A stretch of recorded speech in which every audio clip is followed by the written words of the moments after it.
یہ کہانی ہے جادوئی زنبیل والے نڈر عمر عیار کی، جو آج ایک پراسرار جنگل کی طرف روانہ ہوا ہے۔ اس پراسرار جنگل کی گہرائیوں میں کئی قدیم طلسم اور خطرناک جادو چھپے ہوئے ہیں۔ عمر کی جادوئی زنبیل ہر مشکل میں اس کا ساتھ دیتی ہے، مگر کیا وہ اس بار بچ پائے گا؟ طلسم ہوش ربا کی اس عظیم داستان کے اگلے حصے کے لیے ہمارے ساتھ رہیں۔ اے جوان، آگے نہ بڑھنا، یہ راستہ طلسم کی ہولناکیوں سے بھرا ہوا ہے۔ یہاں کے درخت باتیں کرتے ہیں اور سائے انسانوں کو نگل لیتے ہیں۔ میرے پاس یہ طلسمی زنبیل ہے، مجھے کسی سائے یا جادو کا ڈر نہیں۔ تم فکر نہ کرو بزرگ، میں اس طلسم کو توڑ کر ہی دم لوں گا۔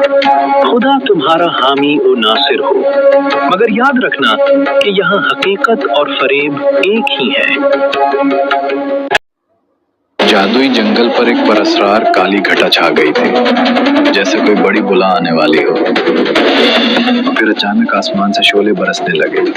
جادو کے اس قہر نے ہر طرف آگ لگا دی تھی، لیکن عمر عیار گھبرانے والا نہیں تھا۔ اس نے فوراً اپنی جادوئی زنبیل سے خفیہ ہتھیار نکالا۔ یہ ایک بڑی جادوئی چھتری تھی، جو آگ کے ان قطروں کو لوہے کی ڈھال کی طرح روک رہی تھی۔ وہ نہایت پرسکون انداز میں اپنے گھوڑے پر سوار اس آگ کے ہولناک طوفان سے گزر رہا تھا۔ اس کی ہوشیاری اور جادوئی کمال نے موت کے اس کھیل کو ایک دلچسپ تماشا بنا دیا تھا۔ آگ کی ہر بوند اس چھتری سے ٹکرا کر راکھ بن رہی تھی۔ اسے اب اپنی منزل صاف نظر آ رہی تھی۔ عمر عیار اپنی منزل کی طرف بڑھتا رہا اور پیچھے آگ کا وہ خوفناک منظر دھندلا گیا تھا۔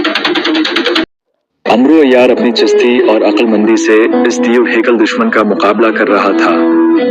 وہ جانتا تھا کہ طاقت سے نہیں بلکہ مہارت سے اس بلا کو گرایا جا سکتا ہے۔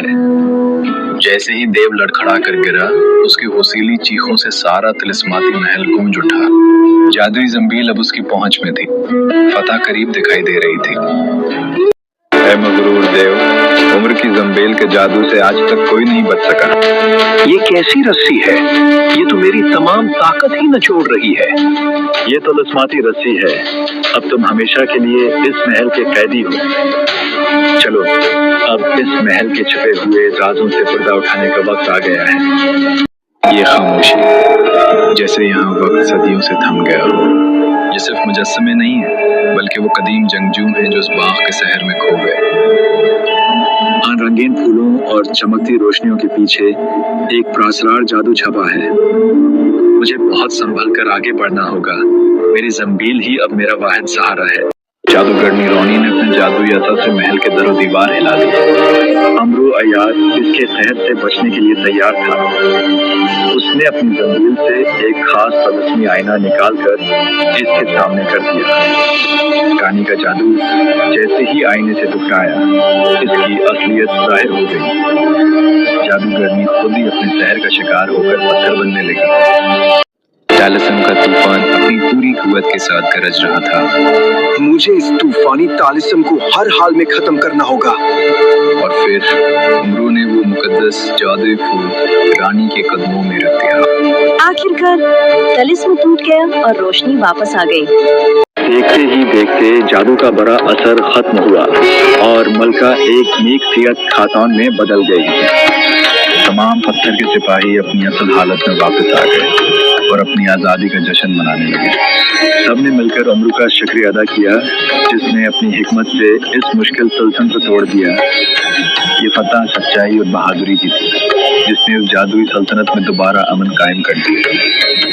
عمر عیار اپنی بہادری اور ذہانت سے قیدیوں کو آزاد کرا کے واپس لوٹ آئے۔ پورے لشکر میں خوشی کی لہر دوڑ گئی اور نعرہ تکبیر بلند ہوا۔ عمرو، تم نے آج پھر ثابت کر دیا کہ عقل اور ہمت کے سامنے کوئی دشمن نہیں ٹک سکتا۔ تمہاری اس خدمت کو تاریخ سنہری حروف میں لکھے گی۔ امیر حمزہ نے فخر سے اپنے وفادار ساتھی کو سراہا اور سورج کی آخری کرنیں فتح کا پیغام دے رہی تھی۔ یہ حق اور باطل کی اس جنگ میں ایک عظیم کامیابی تھی۔